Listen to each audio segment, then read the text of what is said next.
ഇപ്പോഴത്തെ കുട്ടികളിൽ ഒരു പ്രത്യേകത, കുറച്ചും കൂടി സത്യസന്ധരാണ്.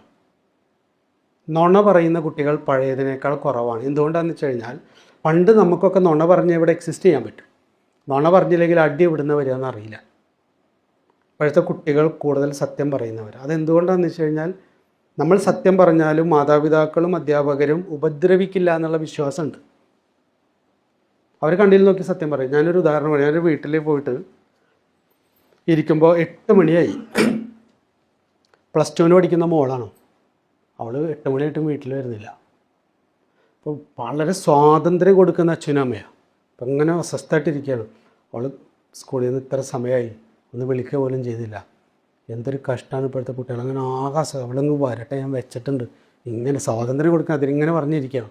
ആ സമയത്ത് അവളങ്ങ് കയറി വരികയാണ്. കൂളായിട്ടാണ് കയറി വരുന്നത്. വളരെ കൂൾ. അച്ഛാ, ഞാൻ കുറേ ഫോൺ വിളിച്ചു കേട്ടോ. എന്നിട്ട് അച്ഛൻ്റെ ഫോൺ എന്തോ ഹാങ്ങോ എന്തായിരുന്നു. നീ എവിടെയായിരുന്നു? ഞാൻ സിനിമയ്ക്ക് പോയിരിക്കുകയായിരുന്നു. അച്ഛൻ തകർന്നു പോയി. പിന്നെ എന്തു പറയും? വളരെ കൂളായിട്ടാണ് ഈ കണ്ണിൽ നോക്കിയിട്ട് പറയാം. അവിടെ വന്ന് ഇരുന്നിട്ട് ഇതൊക്കെ ഇട്ടിട്ട് ഞാൻ പെട്ടെന്ന് എൻ്റെ സുഹൃത്താണ് ഫസ്റ്റ് ഷോക്ക് വന്നു. ഞാൻ സ്കൂളിൽ വിട്ടപ്പോൾ അപ്പോൾ ആ സിനിമ എനിക്ക് എന്തായാലും കാണണം വെച്ചാൽ, അതുകൊണ്ട് ഞാൻ അതിന് കയറി. ഞാൻ അച്ഛനെ കുറേ വിളിച്ചു നോക്കി, കിട്ടിയില്ല. അതുകൊണ്ടാണ്. അയാളുടെ ദേഷ്യം, അയാൾക്ക് എന്ത് ചെയ്യണമെന്ന് പിന്നെ അറിയണില്ല. ഉടനെ ആ അച്ചത്വം പോയി. കാരണം ഇങ്ങനെ ഒരു സ്വാതന്ത്ര്യത്തിൽ നമ്മുടെ കണ്ണിൽ നോക്കി, നമ്മുടെ അച്ഛൻ്റെയോ അമ്മയുടെയോ കണ്ണിൽ നോക്കി ഇത്ര റിലാക്സ്ഡ് ആയിട്ട് നമ്മുടെ പഴയ തലമുറയിലെ കുട്ടികൾക്ക് അച്ഛന്മാരോട് സംസാരിക്കാൻ പറ്റില്ല. അപ്പോൾ നമ്മൾ എന്ത് ചെയ്യും? നമ്മൾ നുണ പറയും. എത്ര നുണ പറഞ്ഞിട്ടാണ് നമ്മൾ 6 മണിക്ക് ശേഷം വീട്ടിൽ വന്നിട്ടുള്ളത്. പക്ഷെ നമ്മുടെ പ്രശ്നം എന്താണെന്ന് വെച്ച് കഴിഞ്ഞാൽ, അധ്യാപകരുടെ ധാരണ അവർ ജ്ഞാനികളാണെന്നാണ്. കുട്ടികളൊക്കെ അജ്ഞാനികളാണെന്നാണ്.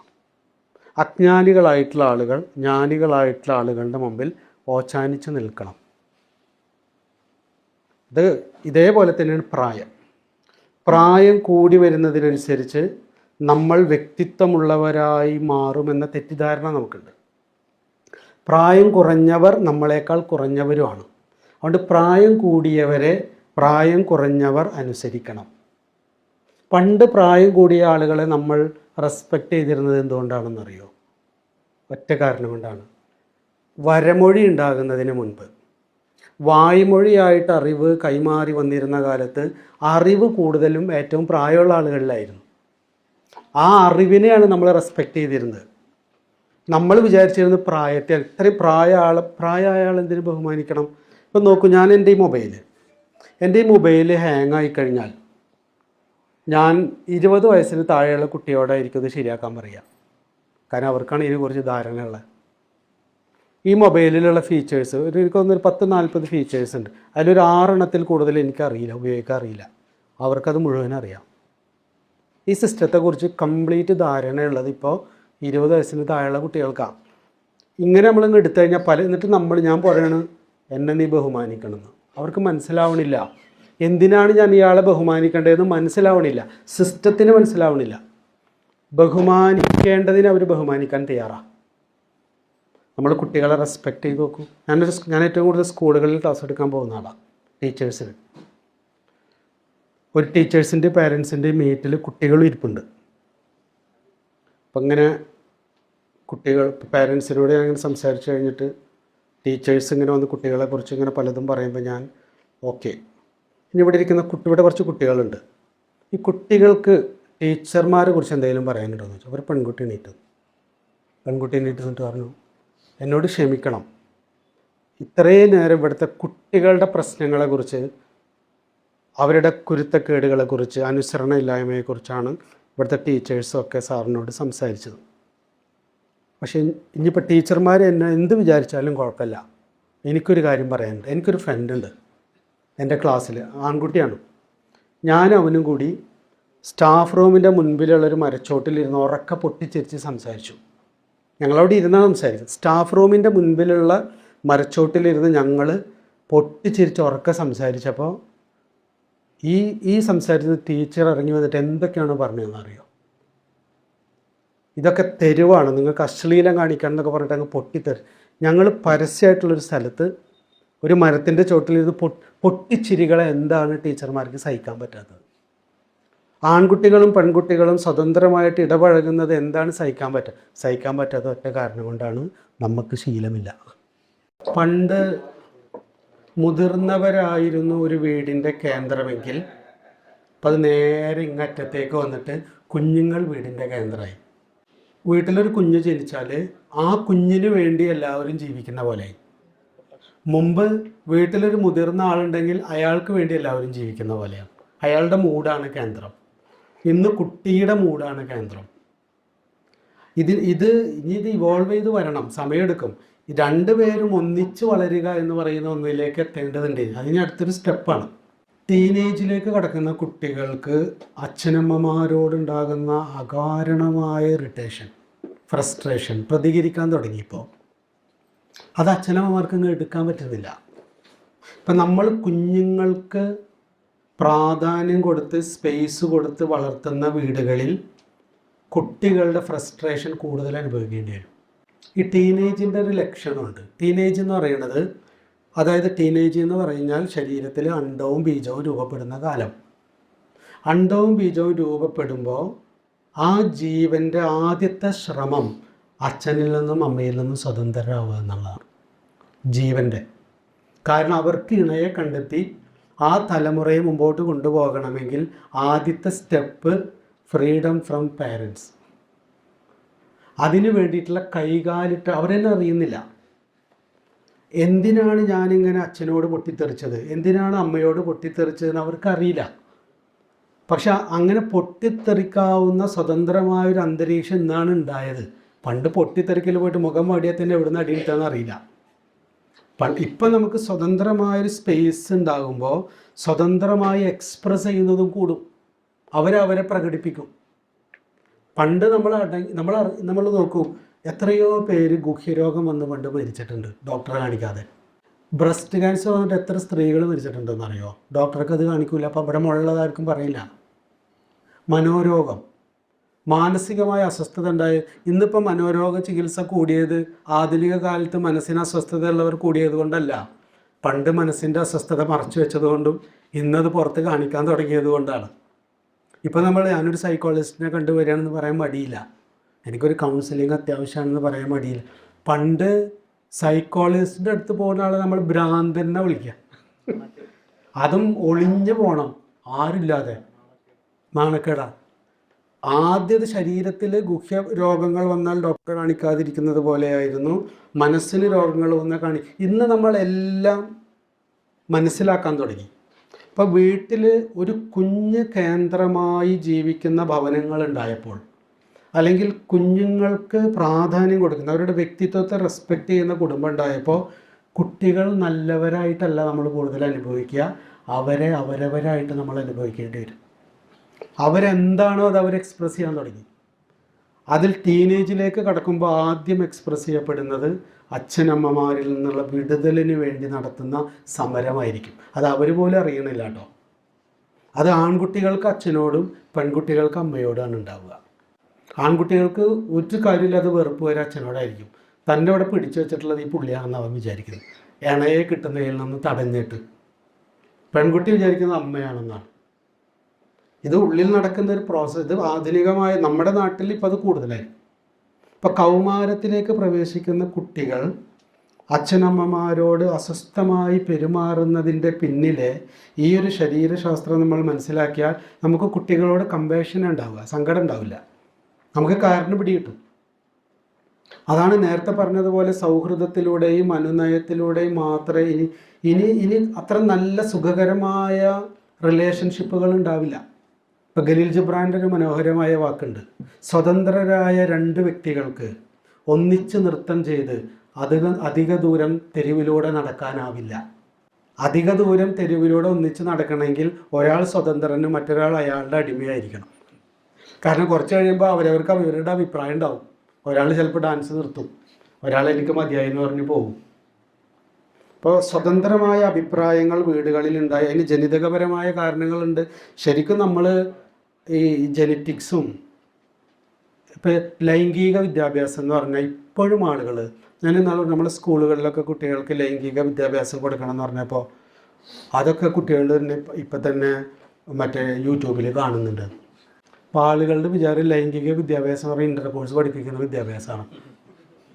നമ്മളുടെ ശരീരത്തിൽ അണ്ഡവും ബീജവും ഉണ്ടായി വരുന്ന സമയത്ത് ഒരാളുടെ ശരീരത്തിലും മനസ്സിലും നടക്കുന്ന ആ വൈരുദ്ധ്യങ്ങളെയും സങ്കീർണതകളെയും തിരിച്ചറിയുന്ന പഠനമാണ്. ഇപ്പോൾ ഞാൻ പറഞ്ഞത് ആർക്കെങ്കിലും അറിയോ?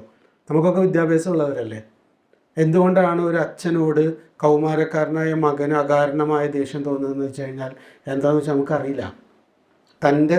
അവൻ്റെ ശരീരത്തിൽ ബീജം ഉണ്ടായി വരുമ്പോഴാണ് ഇത് കൂടുക. വെറും ഒരു കാര്യമില്ലാതെ ദേഷ്യം വരും. മുഖത്ത് നോക്കി കംപ്ലീറ്റ് ലാംഗ്വേജ് മാറും.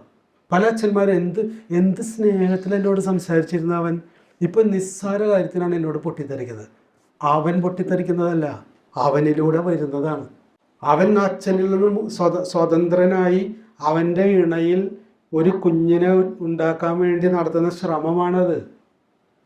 ഇങ്ങനെയുള്ള അതേപോലെ തന്നെ പെൺകുട്ടികൾക്ക് അണ്ടമുണ്ടായി വരുമ്പോൾ ഈ സമയത്ത് ശാരീരികവും മാനസികവുമായിട്ടുണ്ടാകുന്ന മാറ്റങ്ങളെ മുതിർന്നവരും അധ്യാപകനും അവർക്ക് പിതാവാണ്. അവനെ അധ്യാപകൻ എന്നെ ഭരിക്കാൻ വരുന്ന ആളായിട്ടാണ്. അവരെ ആരൊക്കെയോ ഭരിക്കാൻ വരുന്നു, തടയാൻ വരുന്നു എന്നുള്ള ഫീലാണ് അവരെ ഭരിക്കുന്നത്. അവിടെ എല്ലാറ്റിനോട് അത് സ്വാതന്ത്ര്യമുള്ളിടത്താണ് അത് വരിക. ഇപ്പോഴാണ് സ്വാതന്ത്ര്യം കിട്ടി തുടങ്ങിയത്. ഇനി അത് കൂടുതൽ വരും. ഇപ്പോൾ കൂടുതൽ സങ്കീർണതയുള്ള മനുഷ്യരുണ്ടാവുക കൂടുതൽ സ്വാതന്ത്ര്യമുള്ള സ്പേസിലാണ്. അല്ലെങ്കിൽ മനുഷ്യൻ എന്ന് പറയുന്ന സങ്കീർണത ഏറ്റവും കൂടുതൽ റിവീൽ ചെയ്യപ്പെടുക ഏറ്റവും സ്വതന്ത്രമുള്ള ഒരു സ്പേസിലെത്തുമ്പോഴാണ്. അല്ലാത്തടത്തൊക്കെ നമ്മൾ അടങ്ങി ഒതുങ്ങി ചങ്ങലക്കിട്ട് കഴിയായിരുന്നു. ഇപ്പം നമ്മൾ ആ ചങ്ങല അഴിച്ചു വിട്ടപ്പോൾ നമ്മൾ എക്സ്പ്രസ് ചെയ്യാൻ തുടങ്ങി. എനിക്കൊന്ന് പുട്ട് പറ്റില്ല കേട്ടോ, എനിക്ക് ദോശ മതി എന്ന് പറയാൻ തുടങ്ങി. പണ്ട് ഇവിടെ പുട്ടുണ്ട്, ആവശ്യമുള്ളവർ കഴിച്ചോളണം, അല്ലെങ്കിൽ പട്ടിണി കിടന്നോളണം എന്ന് പറഞ്ഞെടുത്ത് ഇന്നൊരു വീട്ടിൽ പുട്ട് വേണ്ടവർക്ക് പുട്ട്, ദോശ വേണ്ടവർക്ക് ദോശ. അപ്പം അമ്മ പറയാം, അവന് പുട്ട് ഇഷ്ടമില്ലെങ്കിൽ പുട്ട് കഴിക്കണ്ട, ദോശ കഴിച്ചോട്ടെ, നിങ്ങളെന്തിനാ ചൂടാവണേ എന്ന് ചോദിക്കാൻ തുടങ്ങി. പണ്ടൊരു ഹോട്ടലിൽ പോകുമ്പോൾ കുടുംബനാഥൻ്റെ കയ്യിൽ മാത്രമായിരുന്നു മെനു. ഞാൻ എല്ലായിടത്തും പറയുന്ന ഉദാഹരണം. അയാളത് പിടിച്ചിങ്ങനെ ഇരിക്കും. ഞാൻ എല്ലായിടത്തും പറയും, ബാക്കിയുള്ളവരൊക്കെ അയാളുടെ വായ നോക്കിയിരിക്കും. അയാൾ പറയും 2 ബിരിയാണി, 12 ചപ്പാത്തി, 3 ഫ്രൈഡ് റൈസ്, 4 ചിക്കൻ കറി, 3 കോളിഫ്ലവർ. ഇപ്പം എല്ലാവരും കിട്ടിയത് കിട്ടി. കാരണം വല്ലപ്പോഴാണ് ഹോട്ടലിൽ പോവുക. ഇന്ന് നമ്മൾ ഒരു ഹോട്ടലിൽ പോയാൽ 2.5 വയസ്സുള്ളവൻ്റെ കയ്യിൽ മെനു ഉണ്ടാവും. അവൻ തീരുമാനിക്കും അവൻ എന്ത് കഴിക്കണമെന്ന്. എല്ലാവരുടെ കയ്യിലുണ്ടാവും. ഒരാൾ കഴിക്കുന്ന ഭക്ഷണമല്ല ഒരാൾ കഴിക്കുന്നത്. ഇതാണ് തലമുറ തമ്മിലുള്ള വ്യത്യാസം. ഈ പുതിയ തലമുറയിലെ ഡീലിങ്സ് പഴയ മെനു കാർഡായിട്ട് അധ്യാപകന് ഇരുന്നാൽ അവന് നേരത്തെ റിട്ടയർമെൻറ്റ് എടുക്കാൻ തോന്നും. അപ്പുറത്തിരിക്കുന്നവൻ്റെ മെനു ഉണ്ട്. അപ്പോൾ നമ്മൾ മനസ്സിലാക്കേണ്ടത് സ്വതന്ത്രരായ 2 വ്യക്തികൾക്കിടയിലാണ് ഏറ്റവും കൂടുതൽ സംഘർഷം ഉണ്ടാവുക. ഒരു സംഘർഷവും ഇല്ലാതെ 2 പേര് ജീവിക്കുന്നുണ്ടെങ്കിൽ നമ്മൾ മനസ്സിലാക്കണം അതിലൊരാൾ അടിമയായിരിക്കും. അവിടെ ഗുരു പറയും, ഒരു സ്ത്രീയും സ്വതന്ത്രരായ 2 വ്യക്തികൾ ഒരു ഏറ്റവും ചുരുങ്ങിയത് 30 വർഷം ഒന്നിച്ച് ജീവിച്ചാൽ ഒന്ന് സെറ്റിലാവാൻ പറ്റും. നമ്മൾ ഈ ആദ്യത്തെ ദിവസം തന്നെ സെറ്റിലാവാനാണ് തീരുമാനിക്കുന്നത്. കൊണ്ടും കൊടുത്തും കടന്നുപോയി രൂപപ്പെട്ട് വരേണ്ട ഒന്നാണ് ഹെൽത്തി റിലേഷൻഷിപ്പ്. റിലേഷൻഷിപ്പ് ഒരിക്കലും ഹെൽത്തി ആവില്ല നാച്ചുറലി. അത് കൊണ്ടും കൊടുത്തും. പക്ഷെ പുസ്തകത്തിലെ രസം ഡ്രൈവിങ്ങിനെ കുറിച്ച് പഠിക്കുന്ന പോലെ. ഇപ്പോൾ റിലേഷൻഷിപ്പിനെ കുറിച്ചുള്ള കവിത അതിമനോഹരമായിരിക്കും. അത് ഡ്രൈവിങ്ങിനെ കുറിച്ച് ഇപ്പോൾ ഒരു ഡ്രൈവിങ് വളരെ ഈസിയാണ്. ഒരാൾ പറയും, നമ്മൾ ക്ലാസ്സുകളിലൊക്കെ പ്രത്യേകിച്ച് സ്പിരിച്വൽ ക്ലാസ്സുകളിലൊക്കെ എല്ലാം ഈസി ആയിരിക്കും. 2 മാസത്തെ ഒരു കോഴ്സ് ചെയ്താൽ മതി, എല്ലാം ഒക്കെ ആക്കി തരും അവർ. റിലേഷൻഷിപ്പൊക്കെ സ്മൂത്ത്, ഭാര്യ ഭർത്തൃ ബന്ധം ആനന്ദപ്രദമാവാൻ 3 മാസത്തെ ധ്യാന കോഴ്സ്. ഇവിടെ 40 വർഷം പെടാപാട് പെട്ടിട്ടും നേരെ ഒന്നിച്ച് ജീവിക്കാൻ പറ്റാതെ കഷ്ടപ്പെടുന്നവനായിട്ട് ഈ ക്ലാസ് എടുക്കുന്നത്. ഡ്രൈവിങ്ങിനെ കുറിച്ച് ക്ലാസ് എടുക്കുന്ന പോലെയാണ് റിലേഷൻഷിപ്പിനെ കുറിച്ച് നമ്മൾ വായിക്കുന്നത്. നല്ല ഭംഗിയാണ് വായിക്കാം. ആദ്യം വണ്ടി സ്റ്റാർട്ട് ചെയ്യുക, മെല്ലെ ക്ലച്ച് കൊടുക്കുക, ഫസ്റ്റ് ഗിയറിലിടുക, എന്നിട്ട് മെല്ലെ ക്ലച്ച് എടുത്ത് ആക്സിലേറ്റർ കൊടുക്കുക, അപ്പം മെല്ലെ വണ്ടി പോകും.